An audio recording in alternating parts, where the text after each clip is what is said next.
Well, hello everyone. I'm Tom Patzkowsky, and you guys know that I'm Jill's brother. And I'll be doing a speech today on car accidents.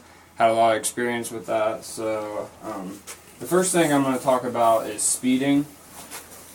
Speeding is still the #1 cause of car accidents in the United States. One out of every 3 car accidents is due to speeding, according to nsc.org.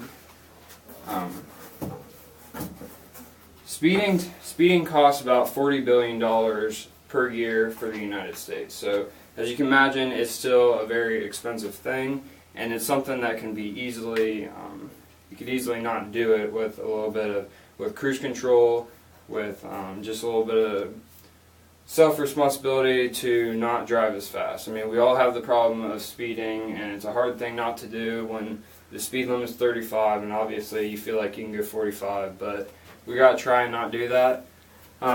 Right here, if you can see this is a picture of a guy in Pakistan who was going 105, and he was actually distracted too. He was sending a text while driving. He sent a text of how fast he was going, and he ended up hitting a wall and he died. So that's an obvious complication that can happen from speeding, which would be death. Fatalities with other people would be the biggest thing, because I mean, it's one thing to hurt yourself, but it's another thing to hurt somebody else. This guy was going 125 in his Mustang, went off the road, and he hit a tree. This one right here, we're going to go into distracted driving. I've been a victim of distracted driving. I was 15 and a half, and a lady, she cut a turn, and she hit us head on, and you know, that's just because she wasn't paying attention, and she said my car blended in with the snow. That's an example of distracted driving. This person right here was texting and driving and actually wrapped around a pole. That person died. I had a lady for my clinicals as an EMT. I had a lady who, she came in, she was probably 20, 21, and she ended up having a KERS sign, which is K-E-H-R-S, and I believe it was left shoulder pain, and that indicated that she had a spleen laceration from texting and driving. That's a small complication of what can happen. You know, I mean, we all know, I'm not going to bore you guys with what can happen if we do this, what can happen if we do that, but I'm just going to remind you that, you know, we can kill people because of our actions. We can kill ourselves. Some of these things would cause a felony, and with some of you nurses and STNAs, it would be really hard to keep your job or get a job with a felony. So, the next thing I want to talk about, well, let's go back to distracted driving.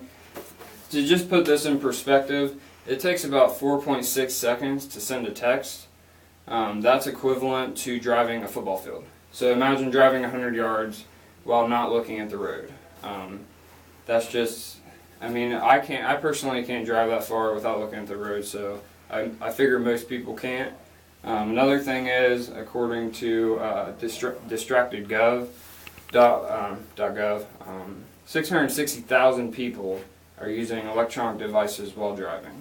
I mean, that can be anything from radio to texting and driving to just being distracted, playing with iPods, iPhones, and that's pretty crazy for the amount of accidents and the amount of publicity there is for texting related accidents and just electronic related accidents. So the next thing is drinking and driving. Drinking and driving is still a problem. As you can see right here, I got these pictures offline except for this middle one, but this picture right here, there was two girls who were drinking. They didn't want to drive, so they had 2 guys show up. The guys picked them up. The guys actually had been drinking too, it turned out, and they actually rear-ended a semi on the highway, and 3 of them died, and 1 of them lived. I mean, that's a pretty serious consequence of what can happen if you're drinking and driving. We all know the consequences for that too: felonies, fatalities, injuries, car accident, or just totaling your car. This right here was another example of drinking and driving. This guy wrapped around, I believe he was on the highway, and I think he was going 105 also. He actually hit one of the highway dividers and went around it. In EMS, we usually say that a 12-inch intrusion is cause for serious problems as far as mostly death, and this is obviously way more than 12 inches, about halfway through the car. So this is another example. This guy was drinking and driving and ended up hitting a tree. I think that guy, he suffered pretty severe injuries, but I believe he made it through that. But we all know that drinking and driving, it causes quite a few problems, and really the solution is either you don't drink and drive or you have a designated driver. So the next thing is elderly driving. I have a pretty big passion for elderly driving just because in the last year and a half, I was hit by an elderly driver, and this right here is a picture of my leg. We should really pay attention to our grandparents, our friends, our parents, and if they're getting to the point where they're getting random dents in their car they can't explain, they're having memory loss, if they have cognitive problems, if their health is seriously decreasing, maybe they shouldn't be driving. Maybe we can get them, maybe we can drive them somewhere, find somebody to take them, and it's just going to be a safer place if we realize that some of these people shouldn't be driving. Some of the elderly people do realize they shouldn't be driving, and that's why the fatality risk or fatality percentage is lower in elderly than it is in teenagers, because some elderly people, they choose when they drive. Some of them don't drive on highways, some of them don't drive on roads they're unfamiliar with.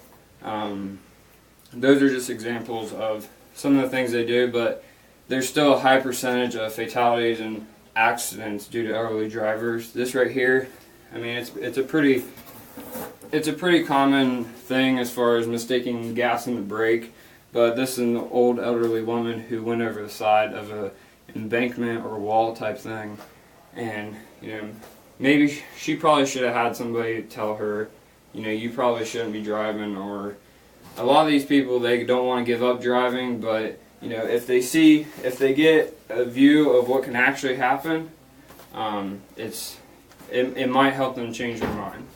And the final thing is too tired to drive. This is a hard thing to diagnose per se, because most accidents, they can't exactly pinpoint that tired driving or drowsy driving it was the cause of the accident, but there's still a decent percentage that is from drowsy driving. This mostly affects night shift workers. It's between like the 12 and 4 a.m. hour, and you just got to make sure that if you work 3 jobs and you're fine for the first 2 jobs, but you're always tired for the 3rd job, maybe you can find somebody to maybe pick you up from your 3rd job. And I mean, I know we all get tired when we drive, but if worse comes to worse, sleep in your car. If you've had no sleep, and you're that tired, just don't drive. It's not worth it to kill somebody else, kill yourself, total your car, ruin your life. Those are just things that can happen. I hope you guys learned something from this. I've been in 2 accidents. I'm 21. It's been a long year, and hoping to get past all this, but it's a privilege to drive. It's not a privilege to speed and drive, drink and drive, etc. So, does anybody have any questions? All right. Well, thanks for your time, and I appreciate you guys taking the time out of your busy day.